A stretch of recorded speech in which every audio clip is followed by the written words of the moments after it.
Yeah, well, thank you all for coming. It's always the worst worry that no one will show up for a talk, and so I'm glad that you all came. Um, and this work, this show is called Alchemy, and really it's about this idea where science meets magic, and this idea of so what you see, all the framed pieces and also the sculptural pieces are all hand-dyed fabric. And the primary technique I used with this is using ice with the dyeing and also gravity. And what I do is I take white fabric, everything starts out white, and I manipulate it, and then I apply the ice and I apply the dye to the ice. The dye is in a powder form, so it's a dry. And then basically I'm just allowing that magic to happen. So I'm observing and I'm standing back, but in the dyeing process, I'm influencing it. I'm doing a lot of experimentation and observation, but then once the process is started, it's pretty hands-off. So I did bring some pictures, and I don't want to get too much in the weeds about process because I can talk about process for a long time. But And let me know if interesting. you want me to hand some Okay, stuff yeah. out. Interestingly, each of these wall pieces are dyed with just one color of dye. And those dye, when I get a dye, when I buy it from a supplier, it comes in a jar and it has a name, say blue-gray. And how that is made up of is a lot of dyes are chemicals. And there are a number of pure color dyes.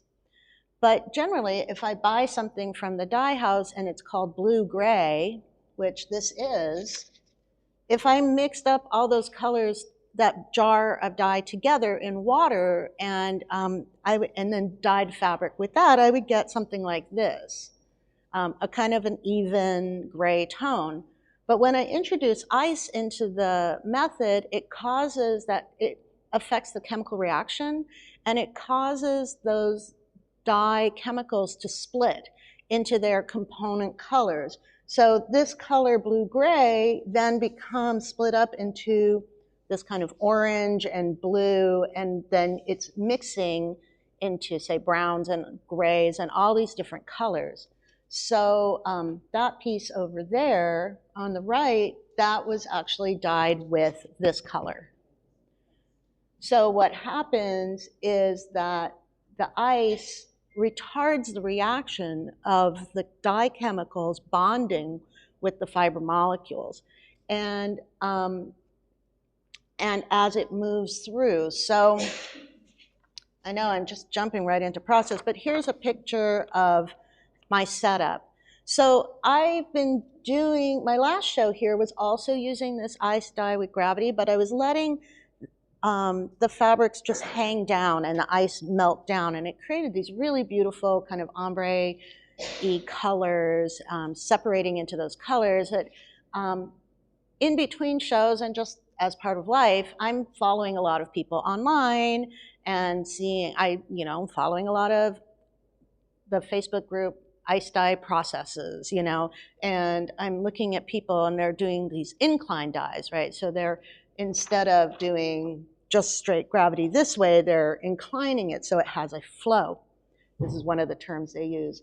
And so I was like, well, that's interesting. Like, how do I do that? And so a lot of people were using gutters, like for your house gutters, plastic.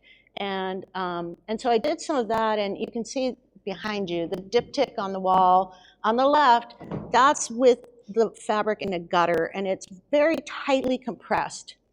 And so you get this very kind of a characteristic line. Each way that I manipulate the fabric causes somewhat identifiable marks. So there's a couple pieces in the window that are also done in the gutter. It's a tighter mark. So I was looking at that and I'm like, well, that's nice. but it's kind of all the same. And how can I do this process with the incline, just literally, you know, instead of being like this or like this, it's like this. And the ice is here, and as it melts, it's flowing at an angle, an incline. So I was like, well, what can I do to make a bigger mark? How do I make a bigger mark? Well, I have bins. I can arrange the fabric in bins, but bins are, you know, they're only, like I have every bin you can get.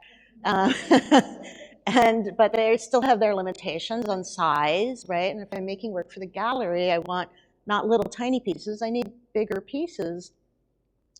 So I was like, well, how do I do this? You know, just trying to figure out with my studio space and talking to my son, who's a carpenter, like, how can we build something? How do I make a bigger surface? And then I realized I have all these plastic tables, 6-foot tables that I use in my studio when I need them, or for camping, or when guests come over, or whatever, you know.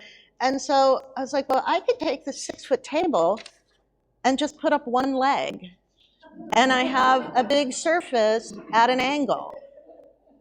So I was like, you know, it's these aha moments, like you're in the shower or whatever. It's like, oh, I could use the tables. Because I had thought, oh, I could take the table and I could use the table to prop up something else. And I'm like, no, I could just use the table. Because the table is a plastic surface, super easy to clean up. So that's how all of these were done.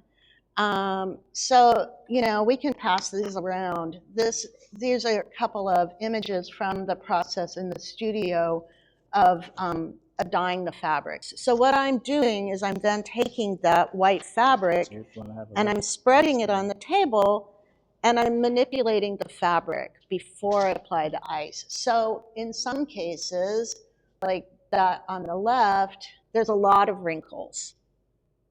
So you're getting a lot of marks. And then the one on the right, there's really only a wrinkle right in the center. That's the only place that I'm putting any kind of manipulation. And otherwise, I'm just trying to get that fabric as flat as possible onto that table, and, you know, kind of sticking it by surface tension, basically get all the bubbles out. And what that's allowing is that dye is kind of running down that center because it's attracted to that manipulation there, those wrinkles.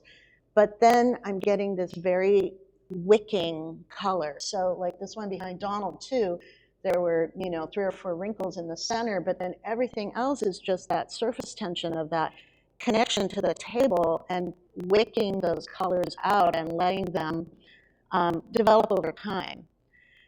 And during that time, I'm just kind of observing and keeping things wet. I've got like a pump sprayer and I'm spraying water on it, because once the fabric dries, then that is the end of the reaction. So I'm just kind of keeping everything wet, and then at a certain point, the ice is sort of melted and it feels kind of done. I cover everything with plastic so it stays damp. And so, you know, the main reaction is happening probably over 6 hours, but then it's curing. So the dyes need, for the dyes to set chemically and be permanent, they need, you know, 24 hours or so of being damp and warm to really get those colors cemented in. So, so that was kind of the evolution with this show. So I was actually having lunch with my friend Paul, whose wife is here today, but he's not here.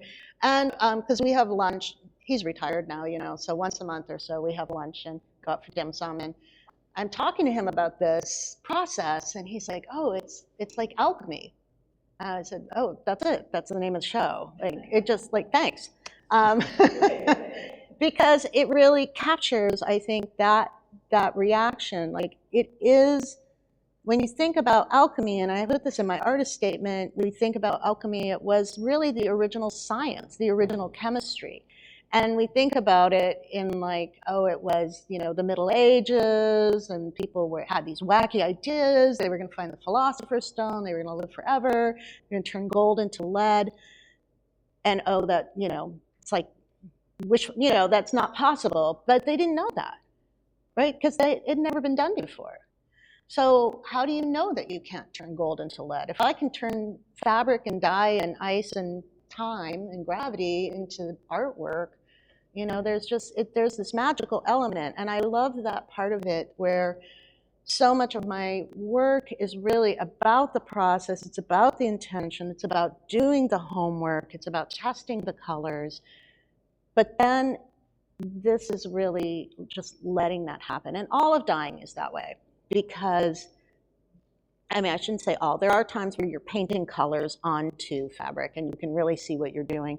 But a lot of it is you're kind of balling things up or manipulating things, and then you're putting dye on it, and then you just have to let it sit and let that reaction happen. And every time you're washing it out, it's every laundry day is kind of like Christmas. It's like, what do I got in this package? You know, I'm unwrapping it and seeing what is there. And that really keeps me coming back to this. You know, it's just, it's that intention and letting go. And then I have these fabrics, and it's like, wow, that's cool, or that one's really amazing, and that one's like, you know, maybe that'll be something someday. You know, I mean, not every piece. I'm probably making 3 times as much fabric as you see here. But then I'm like, okay, well, what do I do with this? You know, and so the process at that point is I photograph everything, and then I print them out just on my home printer. And I used to be a graphic designer way back in my early days. And so then I take very simple tools, just like L's made out of paper, and I'm moving that around to figure out how does this, what's the size of this? Which part is right? Does it go vertical? Does it go horizontal? Do I flip it? You know, because the fabric is kind of the same on both sides, mostly. So which side? You know, which angle? Like I had one of these, and then, and I didn't bring these. I make little paper studies just out of cutting out my prints out of my home printer, and I mount those, and then I can put those up on a wall, and I can kind of see the whole show in miniature. And that's very much out of the graphic design world, you know, where you're doing layout on a magazine or a book or something, and you're laying it all out on the wall to figure out how does it read, what is the story. And there's always an editing process. So I'm always coming up with more ideas. I always have more fabric. I always have more ideas. I'm always, and this is all about the 2D work I'm talking about right now. But it's like, well, which one is a star? Which one is not as strong? You know, which one sings? And that's an important part too. So. And talking about, it's like a selection process, I guess, at that point. And I remember before your last exhibition, actually, and you had begun working with the gravity ice, and you were on the phone saying, look, I'm seeing this happening, and I'm incorporating into my work, but I'm not quite sure how it relates to what I've been doing before. Because some of you may know, if you go back a couple of years, you'll find ferns, leaves, you'll find a variety of textiles worked into the surfaces. So you were kind of wondering, what do I do with this? Yeah. And I think you mentioned part of this show was getting to a point where you had to feel like, okay, I don't have to put all those elements into my work anymore. Right. Like, was that tough to do? Like, are you kind of feeling like, but I do this? Yeah, it was a leap of faith for sure. Yeah. The other thing that this show doesn't have, that all those shows have, is stitch in the 2D works. And it was looking at these and saying, these are like paintings. And the only difference is there's no paint, you know, and the process, but that they could stand on their own. And I think part of that is also like, I'm in my 60s now, and I have been doing this. Yeah, I definitely put in my 10,000 hours, you know, and I don't I don't need to make it more. Like, these works can stand on their own. And so this is the first show where it's just fabric. There's no stitching. There's stitching on the 3D pieces, because those feel, and I can talk about those too, those feel different somehow, but they're the same.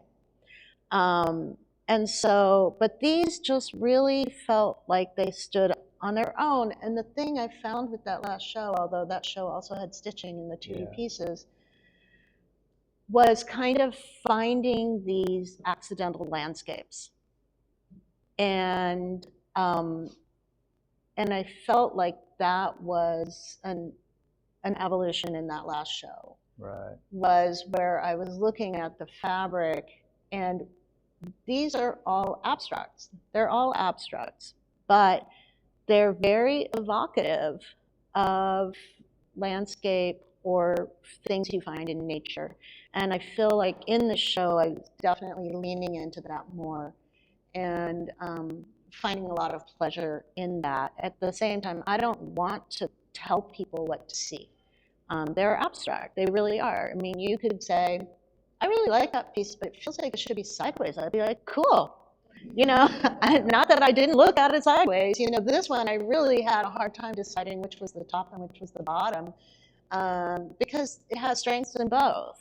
And so, you know, some of them, if you hung them like that one, you hung it sideways, I'd be like, yeah, that's wrong. But you know, whatever, you buy it, you can hang it however you want to. You know, some of them feel very strong, and some of them are, you know, more flexible. And so letting go of the stitch element, well, it for sure was so much easier, I will tell you. I mean, so many hours. But to frame things is the first show I framed. So, because everything else was always just on panel. And so it really does feel like I've transitioned more into a painterly. Yeah. And we've had people come in who are not familiar with your work and refer to these as paintings. Like, oh, who did this painting over here? So yeah, it's fun to explain what's happening to people. Yeah, well, I give them lots of things to play with and show people, and because it is, I think most people just really, they don't get it. And it's same with the 3D pieces all the time. People are like, what are these? Are they ceramic? Are they glass? Are they leather? Are they? Right. And it's really not until people get up close enough to see the line of stitch that they realize that they're fabric. Yeah. And that's where the samples come in handy. We're like, here's a clue. Yeah.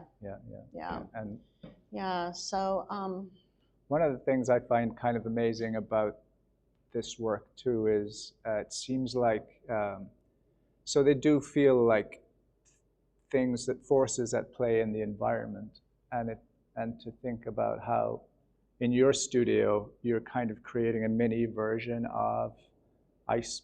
You know, you're kind of creating a mini version of what's happening in the real world. Well, like this one's called Tidal Shift here, I think, and I'm like, yeah, that does look like silt in the water, something like that, and that kind of is what's happening with the materials. So I just enjoy that connection between the forces at play with your materials in the studio, and then to think that that's what's happening with clouds, with the ocean, with the shoreline.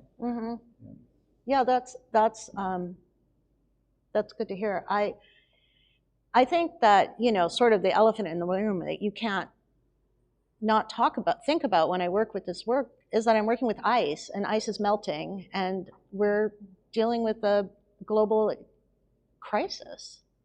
And I think that, yeah, I can't sit there in the studio and watch ice melt without thinking about glaciers, you know, and the polar ice sheet and all of that. And I think these, especially the last show, I talked more about how it's like ice is melting is actually writing the story of these. And it definitely affected my choice of colors that I chose. There's only 7 different dye colors used in these 2D pieces that you see. And some of them are, you know, repeated, but they look different. Like this one over here on the right is the same dye color as that there. This one here is a color called Timberwolf, and I think that's in like 7 different pieces, but they're all, it's the same hues, and so they're related, but they react really differently depending on how I manipulate it, but also just like the day, you know, I can't predict. I can sort of predict, but I can't know how it's going to work. And so much of that is that just that magic element. Did the ice melt faster? Did it melt slower? Which particular part of that dye powder traveled down that fold? But yeah, it is, I feel like my work has always been about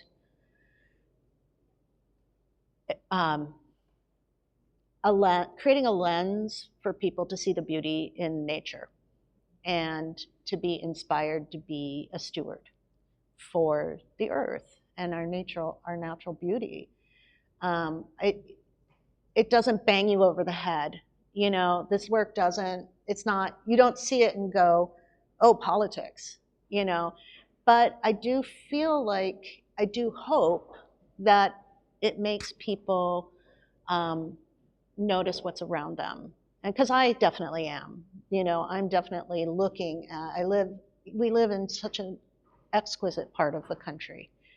And I see it every day. I'm lucky enough to live in just a beautiful place where I get to look out at the Puget Sound and the mountains, and it really affects the work that I make. And it's just trying to bring that beauty, capture that beauty for myself, but also to share it with other people. Yeah, absolutely. And yeah, and I guess I could talk about the 3D work because it's kind of different, a different process a little bit. Yeah. And people are usually curious about it. And the titles too, I think, they Right. reframe it differently to the 2D. Yes, thank you for that reminder. Yeah, so when I was thinking about, oftentimes the 3D pieces are kind of like the cherry on top. I usually do those at the end. Part of it is because they're really fun to make, and it doesn't feel like as much pressure somehow for me. I just, for some reason, think in 3 dimensions, and that's just, and I love puzzles, and they feel like puzzles for me. But I was thinking, like, what are these three-dimensional pieces? Because I knew I wanted to have some for the show. I did actually float it with Donald. I'm like, well, what do you think? Maybe no 3D pieces? Like, we can just keep the focus? And he was like, oh, I was like, okay, sure. So we'll make some. So I was thinking, alchemy, how do I tie this into the theme of alchemy? And I was thinking, well, what is the alchemist? The alchemists were turning gold into lead, or lead into gold.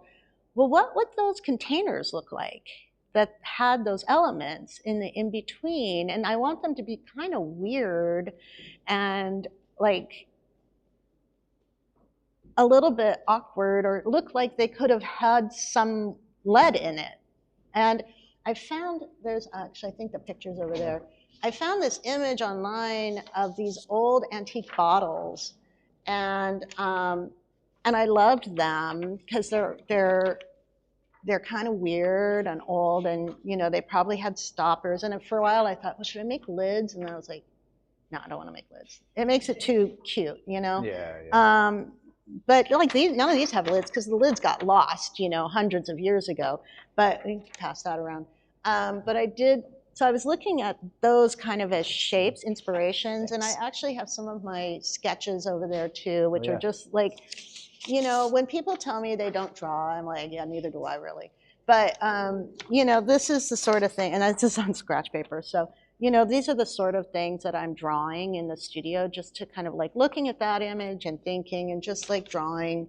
But you can actually see like this became that one, and there is a correlation between the drawing. And so for me, drawing is really, it's a form of like visual note-taking.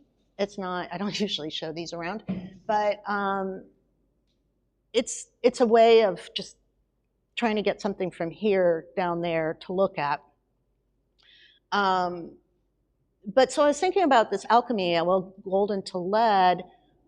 Okay, well, what are the steps, you know? And well, there were 7 apparently. Well, okay, I'm not going to make 7. I'm going to make 5, and because we were going to Italy, so I'm like, okay, I got to get this done, right? So so I was like, okay, well, gold to lead. So each one of these is we have lead, copper, mercury, silver, and gold. And I wanted lead to be like heavy, and like all of them, I think, you know, they all have a beauty to them, but they're all a little bit weird. They're not symmetrical.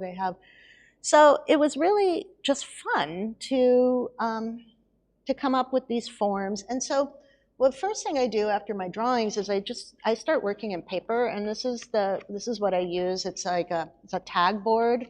It's kind of like the weight of like a file folder. And so I just sort of start drawing and cutting and taping. It's just like paper and Scotch tape until I might make 10 forms that then come down to 5 finished pieces. And then I'll refine, pick out which ones to refine, and I'll refine the shapes until I get it to the way I like it.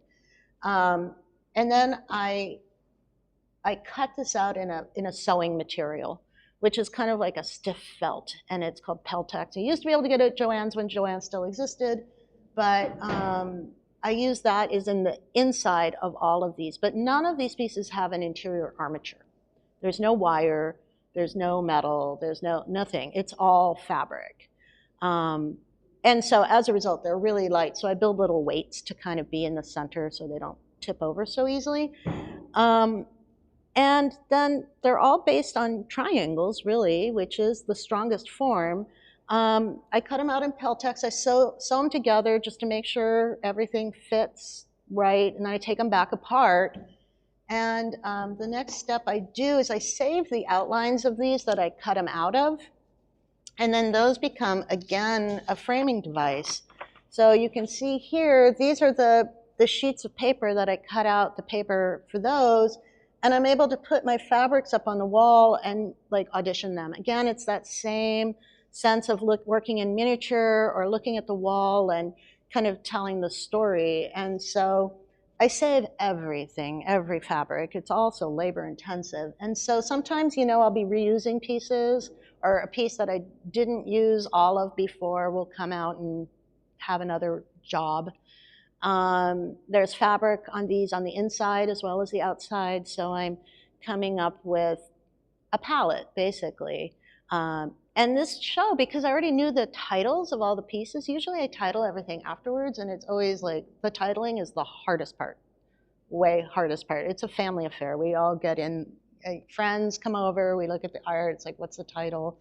And my family, my husband, and my kids have grown up, my kids grew up titling mom's art. So it's definitely a process. Because words and art, like, sometimes it's really hard. Yeah, I was delighted to learn the word petrichor in this exhibition. It's like, oh, there's a name for that. Yeah. The smell of the sidewalk after it rains. Yeah, everybody knows that by now. Except me. Come on. I'm not ashamed to admit it. But anyway, so then I pick out the panels, I glue them up to the substrate, and I do all the stitching. And then the last thing I do is sew it together. So generally, I'm not seeing the whole piece together until it's finished. But I discovered doing this, like all my little pandemic things that I discovered. So when I have them with their little frames, I can take a picture, and then I can print them out and cut them out, and I can tape them together into these little maquettes. So this was the one for gold, and gold was important to me what the inside looked too, because I wanted that sense of, gold is so precious. I wanted the container to not be gold, but the idea of the gold being on the inside. but then that idea of the strength of the gold kind of wanting to expand out and crack, like, and start to come out. So the inside of that one has that really bright gold color, but then all the stitching I did with gold colored shiny thread. So it felt like it was sort of breaking apart, or like that idea of the Japanese kintsugi, where you're repairing precious objects with gold that have broken. So that one was fun. I knew I wanted to do that right away. And the rest of them just sort of evolved. You know, copper is copper colored. I had that textile fabric. So when I'm talking about when the other textile methods of dyeing that I've used in the past, I feel like in the three-dimensional pieces, those come in. So they still feature the ice-dyed fabrics that I did. They still fit with that 7 colors that I used for this show, but then introduced other dyed fabric that I had in my stash from the past. And I did do a few new things, but yeah, so that's Yeah. kind of the, It's a good, that's the story. a good overview there.